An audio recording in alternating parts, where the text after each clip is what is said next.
bisnis sampingan untuk jualan pulsa. Nah ternyata itu dari teman-teman saya yang satu kantor itu bayarnya itu, Pak, saya boleh enggak Pak bayarnya pas gajian tanggal 1? Saya tambahin 10% wes Pak. Nah, saya tapi cuma pikir bingung. Lah terus nanti kalau nggak dibayar saya gimana? Saya kan juga harus deposit di benar. Di saya 1,5 juta. Cicilannya 1,4 juta Pak. Mangan opo?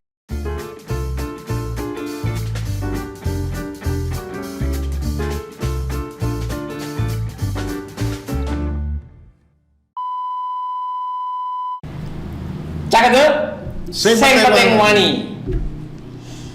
Pak Kanda, kita kedatangan tamu istimewa lagi. Terutama adalah perjalanan yang begitu cepat. Dari zero to hero.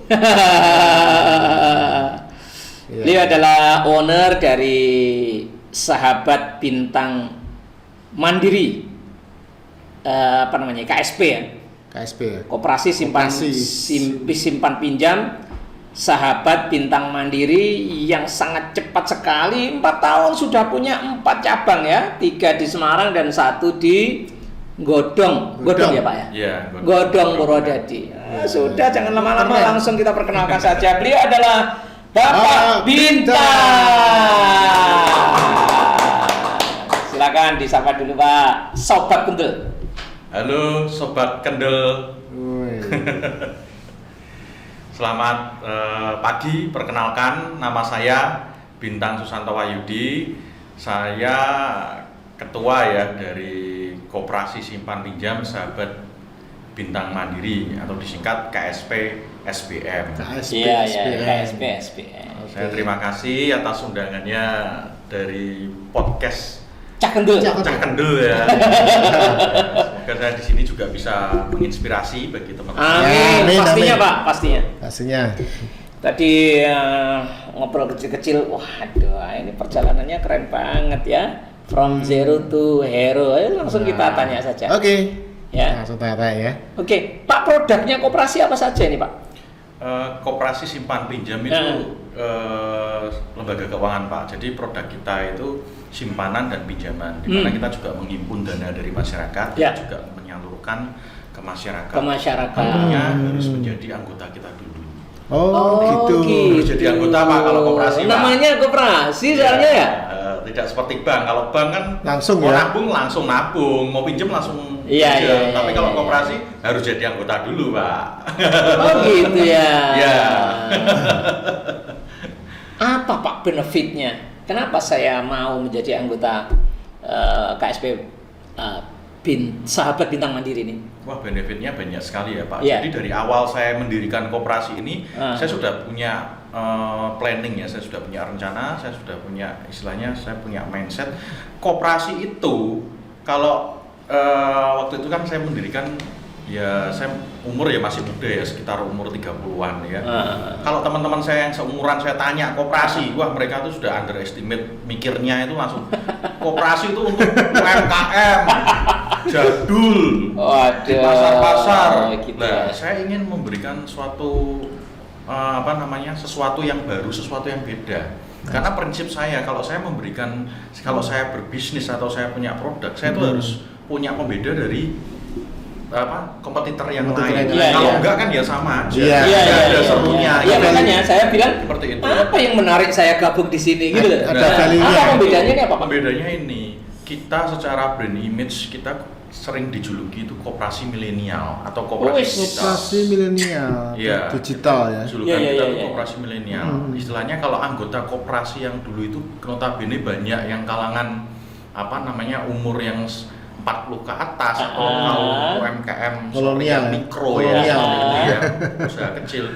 Kita sekarang membranding koperasi ini juga keren loh. Keren. Ini kita punya aplikasi nih seperti mobile banking yang bank punya. Kantor kita keren nih, kita branding sekeren mungkin. Seperti itu. Produk-produk kita juga macam-macam.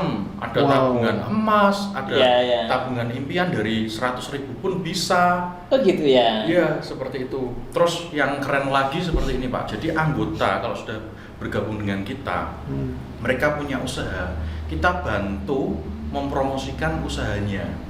Jadi anggota ini kita rangkul gitu loh. Oh gitu ya? Iya, terlebih selama pandemi ini. Selama pandemi ini kan semua susah ya. Betul. Ada perubahan kondisi, ya kan. Semua dipaksa harus ke online. Iya. Ya kan, harus ke digital. Tapi kan teman-teman UMKM kita kan banyak yang nggak siap, Pak. Ya kan? Iya, betul, Pak. Di lockdown, ditutupin semua di portal, mereka nggak bisa jualan. Pakai Gojek pun kadang ditutup kan juga susah, ya kan? Ya kita ajari waktu itu kita buatkan brosur secara online, ya kan, supaya dia bisa share jualan di WhatsApp. Gitu. Jadi membernya KSP ini dibuatkan brosur, support ya. Iya, kita ada tim IT sendiri yang membuatkan brosur, kita desainkan. Plus kita datang ke tempatnya, kita syuting usahanya, ya kan. Kita upload di YouTube kita, terus upload di Instagram kita promosikan. Jadi seneng, sampai kadang anggota kita tuh sampai tanya ke kita, Pak, saya bayar berapa ini? Loh enggak, ini free. Wah, seperti itu. Luar biasa. Nah, setelah itu kita bantu juga, kita kerjasama, ya. Kita misal ada jual ayam geprek nih anggota kita, kita terbitkan voucher. Di mana voucher ini kita pembebanan mungkin bisa 50-50 atau kebijakan gimana lah. Pembebanan itu gimana maksudnya? Misalnya kita terbitkan voucher makan di ada ayam diskonnya geprek berapa diskon gitu ya? Voucher 10.000 nih. Dari 10.000 ini 5%-nya, 50-50. 5.000-nya 50, 10.000 itu 50-50 ya? 5.000 kok dari KSP, 5.000 dari si anggota yang punya usaha, ownernya ya? Seperti itu. Cuman kan ini by negosiasi. Ada yang udah saya tanggung semua, udah KSP tanggung semua. Kita kan lihat kan seperti itu situasinya ya. Dari voucher ini kita desainkan, kita buatkan. Nanti kalau misalkan bapak-bapak ini join jadi anggota di koperasi kami, nabung, kita bagikan voucher ini. Nabung atau kita bagikan voucher ini. Sehingga dengan bapak-bapak anggota ini yang datang, dapat benefit lagi. Anggota juga dapat benefit, promotion, branding. Dapat ini juga bisa naikin omset. Pasti kan penasaran kan, ingin coba datang nih ke tempat makannya, makan. Yang sudah saya lakukan seperti itu, Pak. Jadi anggota itu benar-benar merasa dapat manfaat. Tidak hanya cuma pinjem aja. Pinjem aja banyak, Pak, di Semarang lembaga keuangan mau pinjem banyak. Mau nabung ya banyak. Seperti itu. Cuman kita kan harus kasih benefit lebih ke anggota. Namanya koperasi kan harus mensejahterakan anggotanya, memperhatikan anggotanya. Seperti itu. Ini kita benar-benar memperhatikan anggota kita. Dan salah satu benefit itu adalah ini, Pak Ganda. Apa itu? Nah, ini adalah kartu voucher juga yang ini diberikan gratis ya, Pak? Diberikan gratis, free. Yang diberikan free, Pak, ini sudah ada saldonya yang bisa dipakai untuk tol. E-money ya. Ya, ini salah satu benefitnya. Ini kerjasama dengan BRI ya, Pak? Ya, betul. Jadi saat kondisi seperti ini kolaborasi itu sangat penting sekali. Betul. Kalau kita jalan sendiri berat. Berat. Bukan saatnya seperti dulu jalan sendiri. Kolaborasi. Harus Pak. Jalan sendiri, terus bersaing yang tidak sehat, terus nggak masanya. Jadi sekarang justru kolaborasi, yang kuat itu yang kolaborasi. Harus bergandengan tangan bersama-sama, maju sama-sama, seperti itu. Termasuk maju bersama Cak Genta, ya kan? Tapi ini beliau juga kendel, Pak. Dari awalnya tadi minus. Iya, perjalanannya gimana kok? Minus from zero, minus loh, teman-teman.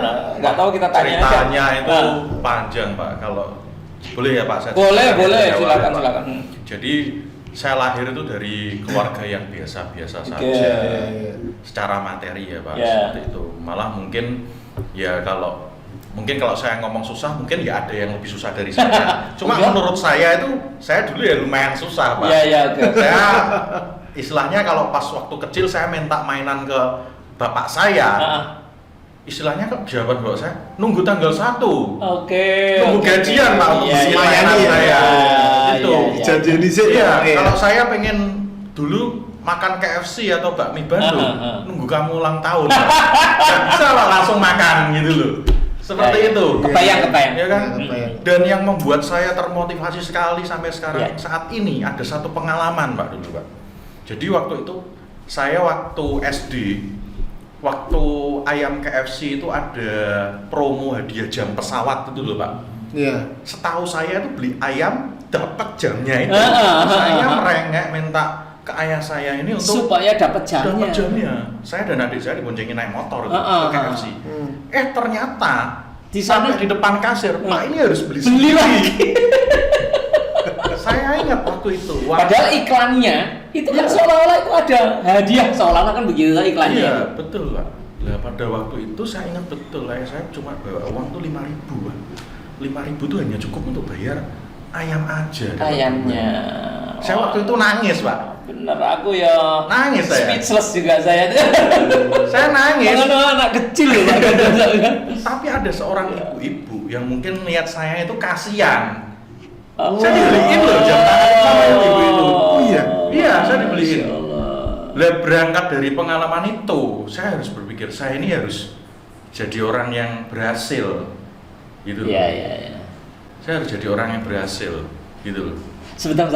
Itu usia berapa? Waduh ya itu. Ya kecil ya. Anak SD Pak. 7 tahun lah ya. Cuman di sini kan saya Papin jarum gitu loh, bahasa Jawa ini jarum. Karena apa? Dari saudara-saudara saya, teman-teman saya, ini banyak yang punya duit Pak.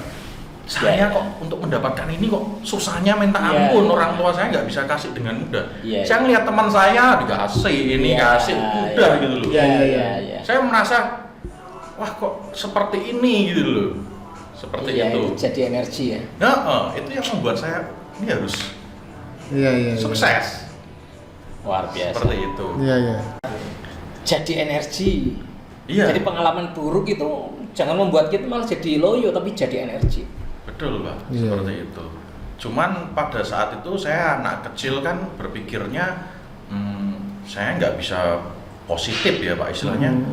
Ya saya memendam sebuah kayak merasa kenapa sih saya seperti ini dilahirkan anak orang yang dibandingkan teman-teman saya yang enak gitu loh. Benar. Saya kayak ada protes gitu. Protes ya biasa lah Pak. Cuman ya hidup ini saya jalanin. Waktu SMP pun saya naik sepeda Pak, rumah saya dari Pelamongan Hijau sampai ke Kampung Kali itu saya naik sepeda berangkat jam 5 pagi. Pulangnya sore. Karena kalau siang panas Pak. Iya. Itu Pak. Cukup jauh. Iya, pengalaman yang lebih ngeri lagi saat naik sepeda rantai saya patah.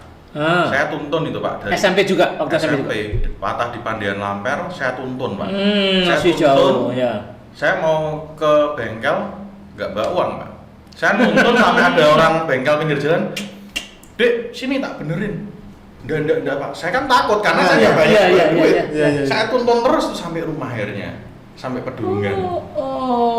Dari Kampung Kali ya. Padahal bisa masih manggil Pak Ganda. Dek sini tak benerin tuh nggak berani nggak bawa. Iya bener tuh betul. Itu pengalaman SMP, pengalaman SD lebih ngeri lagi. Dulu saya nakal Pak, waktu SD kan biasa anak nakal kan, ya kan. Saya diikutkan antar jemput dulu, sempat diikutkan antar jemput. Saya main-main ditinggal antar jemput saya. Bingung pulangnya gimana, nggak punya duit. Saya pulang jalan kaki Pak.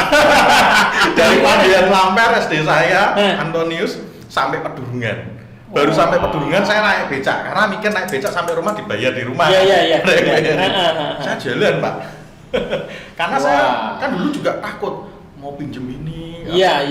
Namanya juga anak-anak. Iya, saya jalan kaki Pak. Gila. Ya dulu yang saya sempat alami seperti itu. Terus beranjak ke SMA sama teman-teman saya sekolah swasta ya di daerah Kampung Kali. Teman-teman saya tuh banyak mobil, motornya bagus-bagus. Anak muda kalau mau pacaran gitu kan punya duit kan, wah pasti saya mau pacaran, aduh boro-boro nggak punya duit Pak. Ya kan. Terus yang mau sama saya siapa naik motor ya motor biasa gitu kan, ya selaku anak muda kan kita punya, aduh kok saya nggak bisa. Cuman pada waktu itu saya sudah mengerti ya memang kondisiku gini, saya harus sukses. Jadi saat SMP dan SMA itu saya selalu ranking 3 besar Pak. Jadi saya memang punya tujuan saya itu harus sukses.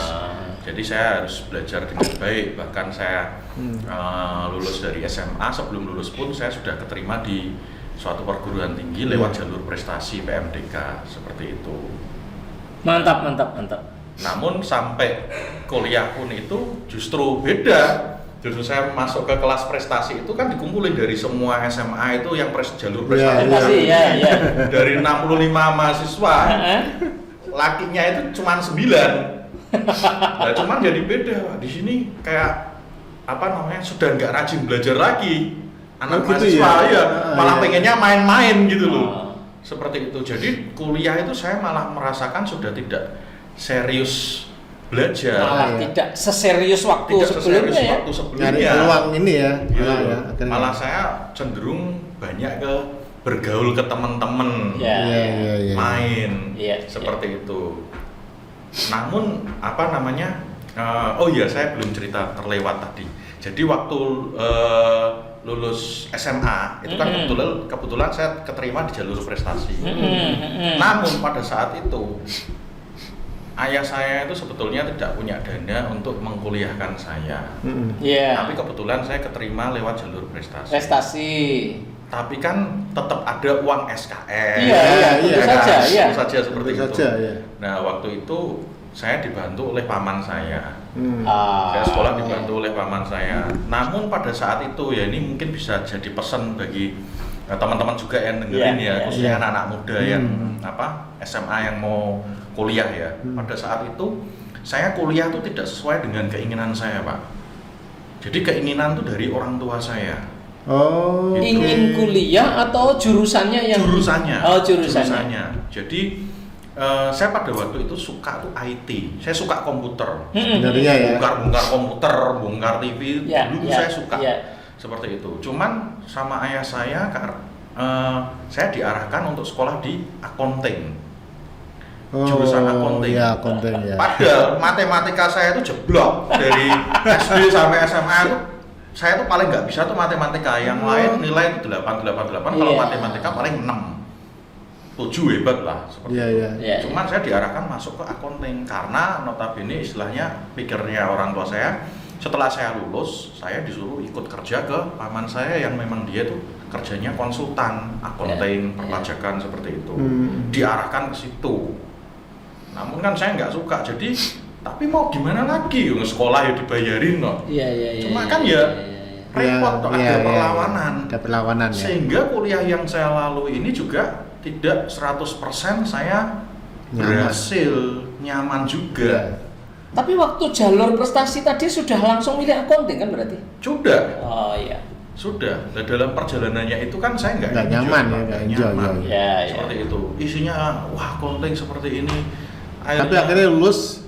Akhirnya juga ini lulus, Pak. Tapi ada cerita lagi, Pak. Jadi hidup saya ini, perjalanan saya sampai sekarang ini. Kalau orang bilang saya sukses, saya banyak gagalnya, Pak. Justru saya banyak gagalnya. Sudah diambil dulu jatah gagalnya ya? Iya. Waktu kuliah, saya aja ujian skripsi nggak lulus kok. Saya nggak lulus. Saya nangis, Pak, waktu itu. Nggak lulus, Pak. Saya nangis waktu itu, Pak. Tapi nggak lulusnya juga lucu, Pak. Waktu saya sidang, dosen pendamping saya itu nggak bisa dampingin saya. Karena lagi melahirkan. Ketika saya maju, penguji 3 saya baca judul, langsung disuruh pulang, nggak lulus. Loh, kok gitu ya? Iya. Waktu itu saya nangis, Pak. Terus kalau sing bilani ya? Iya. Nah, waktu itu tapi kan saya setelah itu kan ngobrol gini, udah ujian ulang lagi. Ada keajaiban, Pak. Saya baca judul, sedikit presentasi, langsung lulus, Pak. Itu masih di skripsi yang sama? Skripsi yang sama. Orang ganti penelitian enggak? Enggak. Ganti judul enggak ya? Iya. Langsung lulus. Seperti itu lah keajaiban. Iya. Nah, setelah kuliah ya sama. Jadi kan saya semester 5 kan sudah kerja bantu teman saya itu mulai kerja. Nah, setelah lulus saya dipercaya untuk menghandle semuanya. Kalau sebelumnya kan cuma hanya nginput accounting secara transaksi seperti itu. Setelah lulus saya langsung dipercaya megang keuangannya semua. Saya sudah tahu istilahnya mana cek, mana bikin, bank itu seperti apa, harus ngisi seperti ini, gaji karyawan pun saya lakukan itu, seperti itu.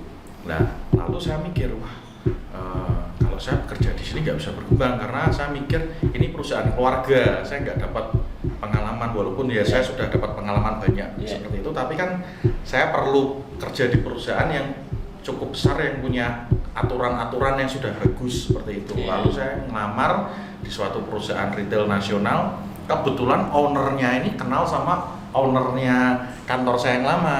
Saya cerita kerjaan saya tuh seperti ini, saya disuruh keuangan seperti ini.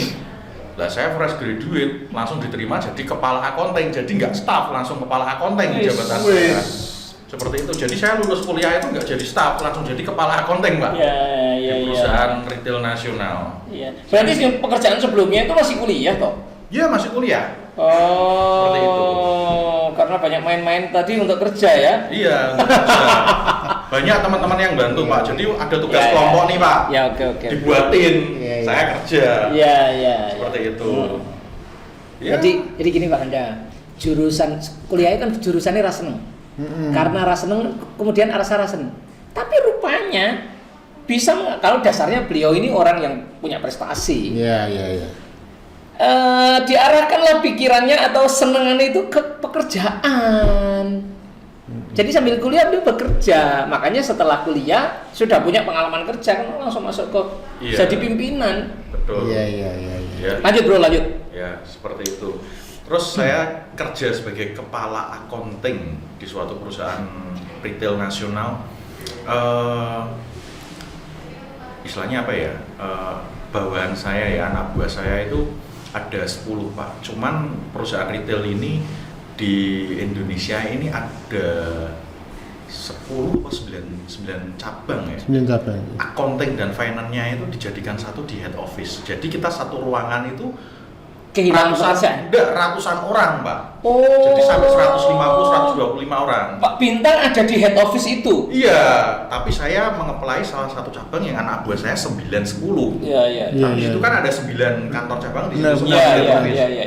Nah, dengan pada waktu itu bisnis pulsa, dulu kan pulsa kan sering jualan pakai handphone kan, Pak. Beli pulsa banyak yang jualan pakai.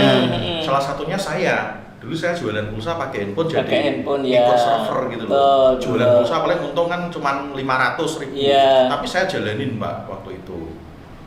Nah, customer saya siapa? Ya Kocok-kocok saya itu 125 orang, Pak, bayangin. Dan waktu itu kalau menurut saya sukses tuh karena saya dipaksa, Pak. Jadi kita maju itu karena kita tertekan dan dipaksa. Karena pada waktu itu saya punya cita-cita, saya pengen beli rumah. Iya. Dulu saat saya kuliah sambil kerja, saya kan sudah sempat nabung itu, ya kan. Dari hasil gaji saya waktu dulu saya cuma digaji 500.000, Pak. Waktu kuliah sambil kerja itu saya digaji 500.000 per bulan. Saya tabung terus, naik terus sampai gaji saya 1 juta, saya tabung terus nggak kepake. Kekumpul 10 juta waktu itu, Pak. Nah, waktu itu saya kerja di perusahaan internasional, saya mikir saya harus beli rumah nih, harus punya rumah. Berarti pindah lagi kerjaan ini? Lu masih di perusahaan retail nasional. Iya. Saya beli rumah KPR, Pak. KPR, tapi kan nggak masuk akal, Pak, pada waktu itu ya. Ya ini saya cerita ya, sudah bukan rahasia umum lagi ya. Istilahnya kan waktu itu gaji saya itu 1,5 juta, ya kan, Pak. Saya pengajuan KPR, DP rumah kan kalau iklan properti kan 10 juta bisa DP rumah, tapi kan kita orang awam nggak tahu, pikirnya DP 10 juta bank langsung kasih kredit selesai. Ternyata pada waktu itu saya DP 10 juta memang bener langsung tulis DP. Kita pengajuan di bank, kita cuma di ACC tidak sesuai dengan plafon, bingung lagi tambahannya uangnya dari mana, DP udah masuk era kan duit hilang. Wah, saya bingung, Pak. Saya cerita sama kakak, saya cerita sama orang tua, akhirnya dibantu. Tapi masalah tidak selesai sampai di situ, Pak. Gaji saya 1,5 juta, cicilannya 1,4 juta, Pak. Mangan opo ya? Tapi kan belum nikah, Pak, Bro. Belum nikah. Lah tapi makan kan masih ikut orang tua. Iya. Tapi kan saya masa enggak happy sama teman saya, Pak, diajakin gaji makan, gaji operasionalnya, bensin saya, naik motor, Pak. Iya. Nah, itu yang membuat saya titik balik saya untuk berubah, Pak. Jadi saya dulu itu kan accounting, Pak, kerja selalu di depan komputer. Saya ketemu orang itu takut loh, Pak, mau ngajak ngomong aja takut. Iya. Disuruh jadi marketing, saya paling anti mati jadi marketing. Saya nggak mau marketing, profesi marketing. Paling takut ngomong saya, Pak. Tapi gara-gara gaji saya 1,5, KPR 1,4, Pak. Kepeksa, Pak. Yang saya lakukan, saya harus belajar marketing. Yang saya lakukan apa? Saya ikut multi level MLM pada waktu namanya DBS. DBS tahu DBS. saya. DBS kan yang termasuk kartu juga. Iya, Alagim apa ya? Agim ya. Dulu motivasi saya masuk multi level itu, saya nggak kejar duitnya, Pak. Saya pengen ilmunya. Ilmu marketing itu apa? Saya belajar masuk situ. Saya mau pelajari downline itu apa, pasangan pair, ilmu cara ngomong, ice breaking seperti apa. Itu saya pelajari semua. Terus yang kedua saya ikut agen asuransi. Waktu itu saya jadi agen asuransi prudensial. Saya ikut pelatihan marketingnya. Lah dari ilmu-ilmu marketing itu yang saya peroleh, ada gejolak di dalam diri saya. Nah setelah kerja di perusahaan retail nasional ini saya jalani 2 tahun sambil saya jualan pulsa, jualan baju, jualan tas, jadi marketing DBS, jadi marketing pro. Akhirnya saya pindah ke perusahaan distributor telekomunikasi nasional. Karena diajak sama atasan saya yang lama, kamu tertarik ke sini. Mitranya Telkom ya. Mitranya Telkom ya. Seperti itu, Pak. Nah waktu itu saya disuruh milih. Kamu mau keuangan atau keuangan apa non keuangan? Selain non keuangan, waktu itu ada logistik. Saya sudah malas, Pak, keuangan, Pak, kerjanya di depan komputer, sudah tahu ilmu marketing gitu kan. Terus kadung menikmati jadi sales marketing ya kan. Wah ini logistik ada hubungan dengan pihak luar nih. Saya pilih logistik, sesuatu hal yang baru saya pelajari lagi. Nah saya mulai berkembang di sini di apa namanya? Telekomunikasi. Di telekomunikasi. Sebentar bro. Aku mau kasih catatan kepada Cak Kendel. Jadi gini, kita ini kan orang-orang sales, Pak Ganda. Sobat Kendel itu jangan takut kalau nggak bisa jualan. Kita sudah banyak sekali cerita yang orang tadinya nggak suka jualan, nggak suka marketing gitu ya, Pak ya? Jadinya seperti ini loh, keren banget. Akunting, kepala akunting ya. Kepala akunting. Kepala akunting jadi. Begitu belajar ngomong, belajar jualan, belajar bisnis, jadinya bisa dilihat sendiri, luar biasa. Sekarang bukan hanya pinter dodolan, tapi ya pinter golek duit ya. Lanjut bro, tadi ya masuk kemudian jadi marketing juga di perusahaan telekomunikasi mitranya Telkom. Lanjut. Kebetulan pada saat saya pindah bekerja ke perusahaan distributor telekomunikasi ya, produknya dulu kan ada BlackBerry, Nokia, smartphone, tablet. Itu kan masa-masa kejayaan telekomunikasi kan, Pak. Saya hadir. Itu kan ada fleksi juga kan? Ada fleksi juga. Saya hadir pada saat yang tepat. Pada saat itu kan saya sudah mulai bisnis bisnis sampingan untuk jualan pulsa. Nah ternyata itu dari teman-teman saya yang satu kantor itu bayarnya itu, Pak saya boleh enggak Pak bayarnya pas gajian tanggal 1 saya tambahin 10% Pak. Saya tapi cuma pikir bingung. Lah terus nanti kalau nggak dibayar saya gimana? Saya kan juga harus deposit di benar. Tapi waktu itu wis coba kalau nggak coba nggak tahu. Benar. Saya iyain. Ya, otomatis banyak Pak yang numpuk-numpuk seperti itu. Tapi kan uang berputar terus. Terus akhir kata saya kan semakin dikenal kan Pak. Kalau saya butuhnya handphone gimana bro? Seperti itu. Bukan hanya pulsa tapi minta handphone ya. Kalau saya butuhnya AC gimana bro? Saya pada waktu itu sudah berpikir, wah kira bayar piye iki. Cuman pada waktu itu saya nggak mikir pusing, coba sih lah. Coba aja. Saya kasih Pak, saya belikan AC, ya kan, terus mereka kredit. Seperti itu. Lah pas di perusahaan telekomunikasi, BlackBerry kan lagi naik daun tuh Pak. Terus Nokia juga naik daun dulu sebelum BlackBerry ada Nokia. Itu. Wah itu saya bener-bener kebanjiran order, nanjak Pak. Dari saya naik motor, dari hasil penjualan itu saya jualin pribadi, saya ambil di kantor, saya jualin secara kredit. Saya bisa beli mobil waktu itu Suzuki Baleno tahun 97 cash. Baru harganya 91 juta Pak. Dari saya naik motor Supra itu saya beli itu gara-gara saya cuma itu kerja sambilan loh Pak. Dari hasil 97 itu sudah Krisman belum waktu itu? Sudah bukan Grace, istilahnya bukan Krismon, sudah Krismon. Krismon tahun 97. Enggak, maksudnya tahun 97. Oh iya. Tahun 97. Itu saya beli beli cash. second ya, Beli second cash dari Baleno 97. Ya, istilahnya saya bener-bener. Wow, mobil pertama kok. Mobil pertama ada apa-apa. Dari hasil kerja sampingan, bukan dari main job untuk saya kerja sebagai karyawan gitu loh. Makin yakin ya terus ya? Makin yakin, Pak. Makin yakin. Nah, kayaknya ini jadi embrio Pak Ganda. Iya. Ngutangi pulsa. Iya. Ngutangi handphone, ngutangi AC. Iya. Ya cuman pada saat itu saya sudah ingin keluar Pak dari Telkom, dari perusahaan distributor ini. Iya. Saya ngobrol waktu itu kan saya sudah nikah. Kebetulan saya sudah dikaruniai anak satu masih kecil ya. Saya ngobrol sama istri saya keluar aja. Gaji saya aja pendapatan saya yang sampingan ini sudah lebih besar 3 kok. kali lipat kok dari gaji betul. kok. Jadi saya ngomong nggak usah, kamu jalanin seperti ini aja bisa, kamu bisa. gitu kan? Pasti untuk gaji bulanan. Istri itu memang kepengen aman Pak Ganda. Takutnya nggak keluar nggak aman. Iya. Apalagi saya juga sudah punya jabatan di sana, Oh, gaji juga sudah lumayan, dapat mobil, sudah nyaman Pak. Saya curhat sama orang tua saya juga sama. Ngapain kamu keluar bin? Gini aja bisa kok kamu jalanin no. Ya udah saya nggak jadi keluar. Tapi ada satu peristiwa yang membuat saya harus keluar. Kenapa itu? Pada saat itu perusahaan saya itu menang tender. Kita menang tender XL ya. Dari XL kita tuh dapat area Sulawesi dan Sumatera. Nah, kebetulan dari atasan saya itu memberikan challenge untuk saya. Kamu naik jadi regional manager tapi kamu harus ke sana, pindah ke Sulawesi atau Sumatera. Wah, waktu itu bergejolak sekali Pak saya. Gimana ini? Saya secara karir juga pengen, bergengsi nih jabatan saya nih regional. Gila, kepala regional dari supervisor regional. Naiklah. Cuma kok Sulawesi sama Sumatera. Saya ngobrol sama istri saya belum bisa kasih jawaban.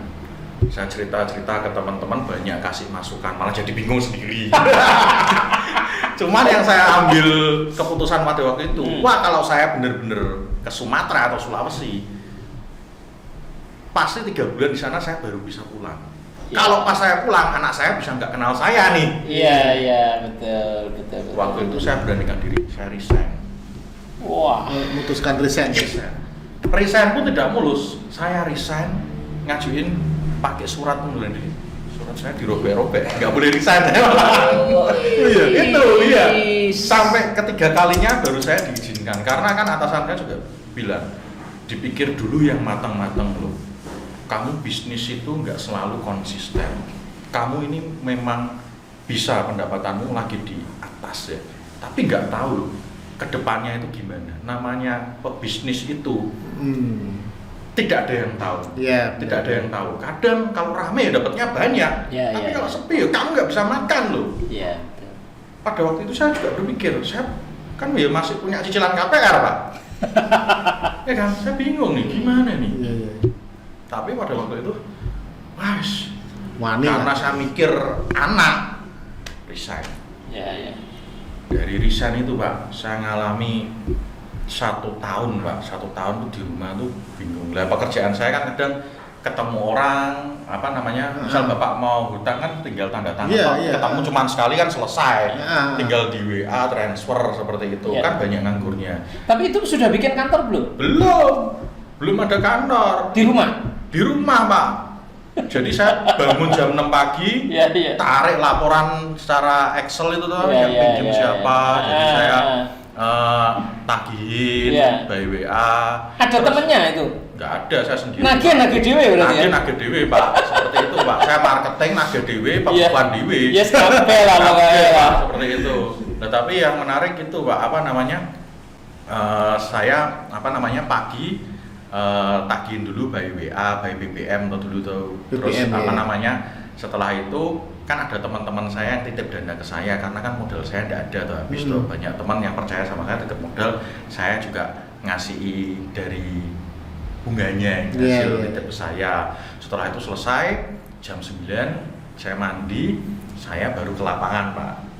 Ke lapangannya waktu itu juga ya saya nggak mulus-mulus aja Pak. istri saya sama anak saya itu istilahnya kelat sama saya Pak, ditinggal tuh susah. Jadi saya kelilingan tuh mereka ya ikut Pak naik mobil Pak. Sampai saya pernah ada pengalaman saya nagih di Salatiga, mereka itu juga ikut. Iya seperti itu.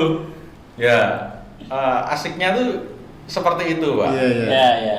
Nah cuman ada masalah Pak, ini mungkin yang ada pelajaran yang mungkin bisa diambil untuk Sobat Kendel, para pemirsa ya. Kendel ya. Jadi kita kalau ngurusin omongannya orang, nggak ada habisnya Pak.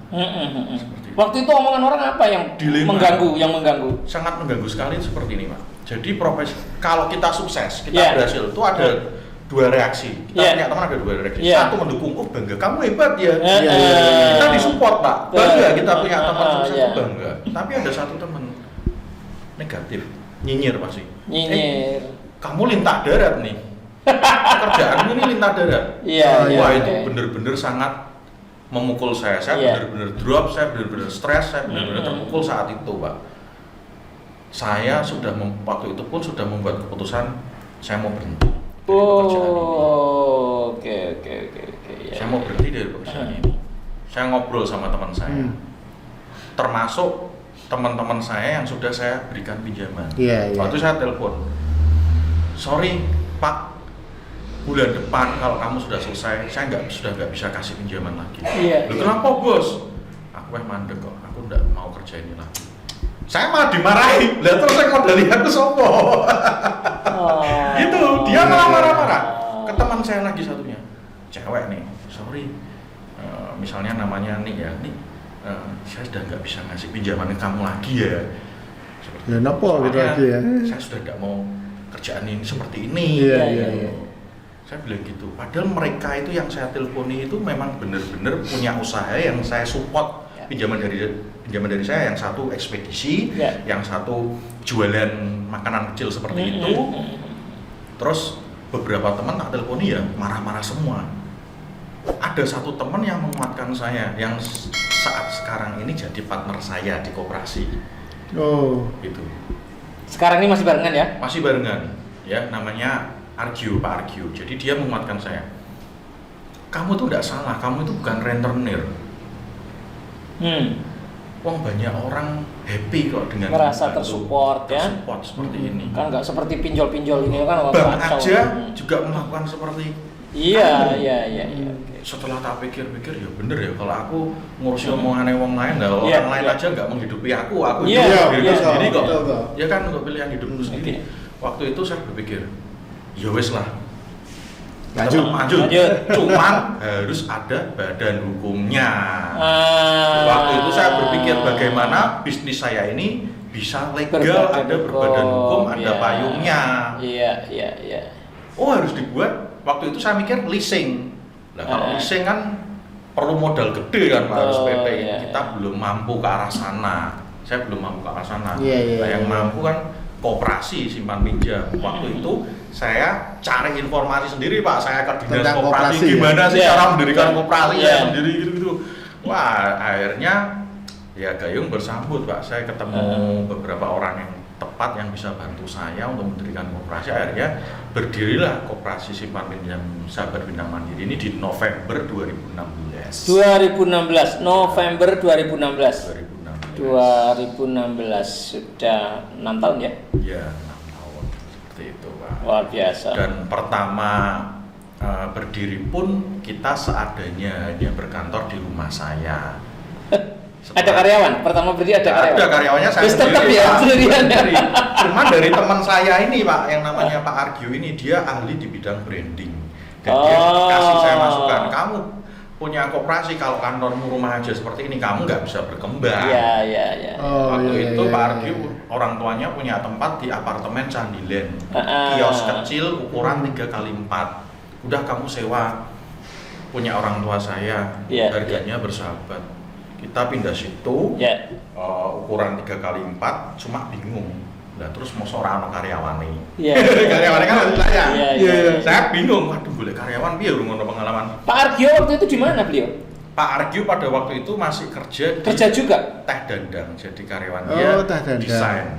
Oh, desain ya. Dia bagian memang sebagian branding lah pokoknya. Branding seperti itu. Nah waktu itu saya mikir, wah cobalah anak buah saya dulu yang kerja saya bareng kerja di perusahaan tawari lah. Kebetulan saya tahu ada yang barusan resign, hamil, terus mungkin cari kerja lagi. Tak telepon, saya ngomong, saya lagi mau ngerintis nih, tapi saya nggak bisa ngasih gaji gede loh. Kalau kamu mau ikut saya hanya bisa gaji kamu 1,2. Bayangin Pak, dulu sudah kepala 2 gaji waktu di perusahaan itu. Sekarang saya tawarin tuh kalau kamu mau 1,2 loh awal, karena saya juga nggak tahu bisnis saya ini yang saya rintis bisa jalan apa enggak, saya nggak tahu loh. Saya nggak tahu loh, tapi kalau maju ya nanti kamu bisa itulah. Ceritanya lain lah pokoknya ya. Iya Pak, coba saya ngobrol sama suami dulu. Ya ada keajaiban juga Pak, mau Pak. Mau Pak, jadi saya mulai kantor ukuran 3x4 dengan 1 karyawan. Dan saat ini orangnya juga masih ada di koperasi saya, jadi kepala. Seperti itu. Mantap, sekarang jadi kepala ya? Jadi kepala. Udah diajak ngerintis ya? Nah dulu pun juga lucu, dari gaji 1,2 dalam waktu 6 bulan saya naikkan gaji itu 3 kali. Wish. Karena kan memang jalan ya. Kan saya komit kalau jalan masa 6 bulan naik orang sampai setahun naik 3 kali. Setelah 6 bulan pun kita nggak berkantor di sana Pak. Kita dapat relasi, kita pindah kantor di Mataram. Cukup lereng jalan Mataram itu jalan. Itu 6 bulan. Dalam 6 bulan Pak. Wis. Cepat sekali Banget. Ya karena cepat sekali ya, saya memberi koperasi ini beda daripada yang lain gitu. Dan progresnya tuh bagus. Kebanyakan teman-teman juga percaya dengan saya juga, banyak masukin dana juga, saya juga bisa lempar seperti itu. Nah kita pindah di Mataram, kepercayaan semakin bertumbuh. Dan Pak Argio pun bisa bantu saya di sisi branding secara logo, secara promosi, iklannya seperti apa, sosial medianya seperti apa. Saya dibantu oleh Pak Argio ini. Ya dari Mataram ini langsung kita sewa, habis itu sekitar 1,5 tahun kita beli ruko. Beli ruko langsung. Wow. Langsung beli ruko setahun itu. Iya, setahun beli ruko di Sompok yang saat ini kita tempati jadi kantor. Seperti itu. Nah sejak beli ruko ini semakin menanjak, kita langsung buka cabang di Pedurungan saya pindah di Mataram, terus buka cabang lagi di BSB, terus kita buka cabang lagi di Godong, Pedurungan. Wah, growth-nya bener-bener. Itu buka cabang dalam berapa tahun? Cepat. Dalam 2 tahun tuh kita sudah ada 4 kantor cabang. 2 tahun? Sejak di kantor Kanal. Sejak di Mataram tadinya ya? Iya, seperti itu. Terus yang baru-baru ini juga saya juga bersyukur, saya barusan beli ruko sebelah, jadi kantor kita tambah gede Pak. Ruko sebelah persis ini kita. Ini masih di Mataram? Masih di Kanal yang Kanal. Iya, Jalan Kanal Sompok ya. Ini kan head office-nya ibaratnya ya? Ya, head office-nya, dia pusatnya ya? Pusatnya ya? Iya. Istilahnya dulu yang kita hanya sewa dimulai dari 3 kali Kanal. 3 kali 4, terus sewa di Mataram, sekarang kita sudah punya kantor sendiri, kita bisa beli. Seperti itu, dan kita sudah jadi 4 kantor. Pak Bintang, spektakuler sekali Pak Ganda. Saya kepingin tahu marketingnya seperti apa ini? Cara memasarkannya seperti apa Pak Bintang? Pada waktu itu sebetulnya sih sulit Pak, saya hampir frustasi Pak. Jadi saat saya mendirikan koperasi tahun 2016, itu saat banyak koperasi itu banyak masalah Pak. Koperasi yang depannya I, inti itu, J, datang itu lagi masalah Pak. Jadi saat saya cari simpanan, saya nawarin nasabah, orang sudah mindsetnya jelek ya. Saya malah dimarah-marahin Pak. Saya malah dimarah-marahin. Uang saya ini kecantol di sini sekian, kok malah mbok tawari lagi.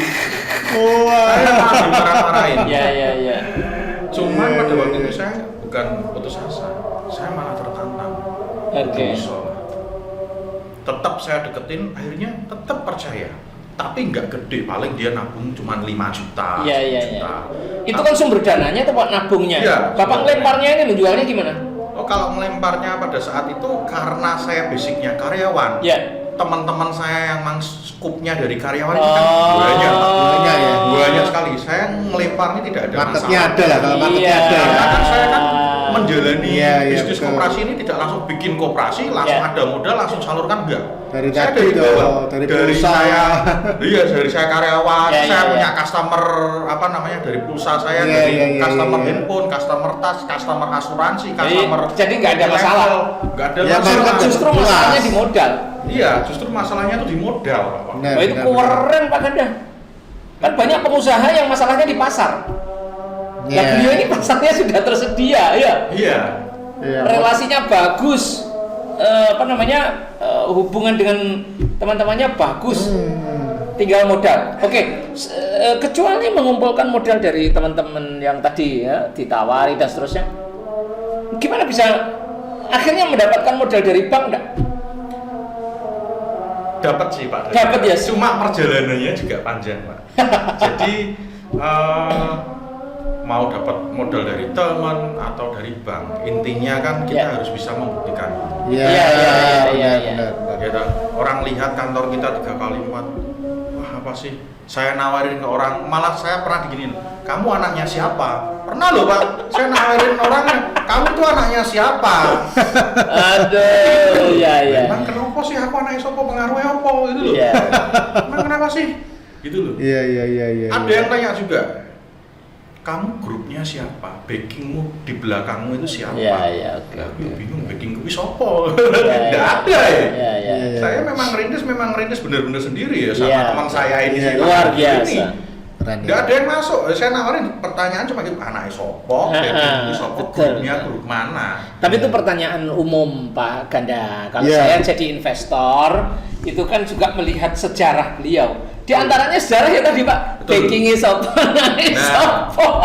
Cuman pada waktu itu ya saya sakit hati. Luar biasa. Cuman energi saya ini saya balik positif. Iya. Saya nggak benci tapi saya harus bisa buktikan lah. Iya, Suatu iya. saat kamu bisa jadi investor.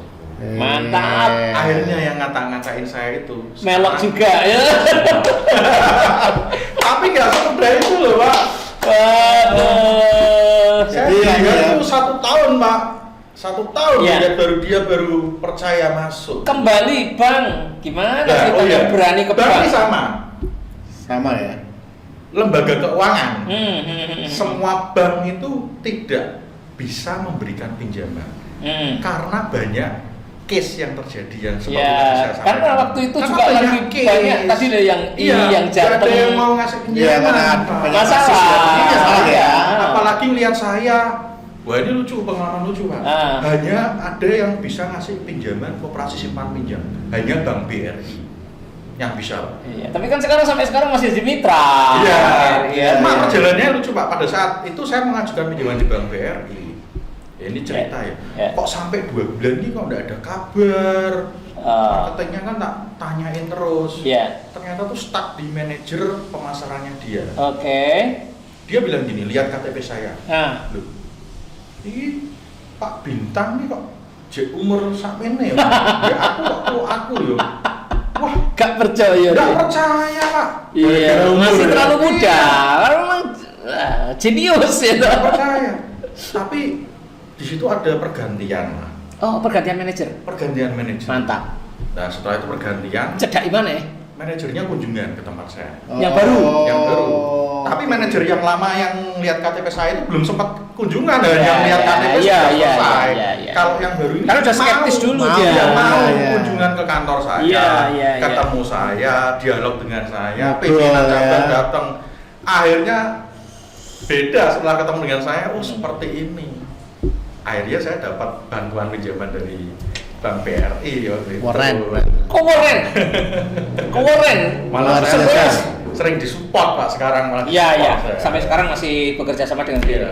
Pak Ganda, masih banyak yang perlu kita ulik-ulik ya dari perjalanan Iya. beliau yang sangat mengesankan. Tapi sayangnya waktunya juga ya Pak Ganda. Iya. Saya Nanti sang dia waktunya mesti kita undang lagi ya. Iya.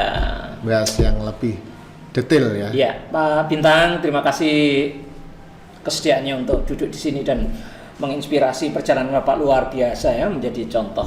Ya, sama-sama Pak. Pantang menyerah ya. Iya. Pantang sakit hati gitu. Dari orang doyan dodolan sampai ketagihan dodolan ya. Iya toh. Luar biasa. Jadi kadang ada kata-kata mulutmu harimaumu, kalau Pak Bintang kalau boleh saya ini pasti kayak gini, mulutmu harimauku. Lidah saya tak cokot sesuatu.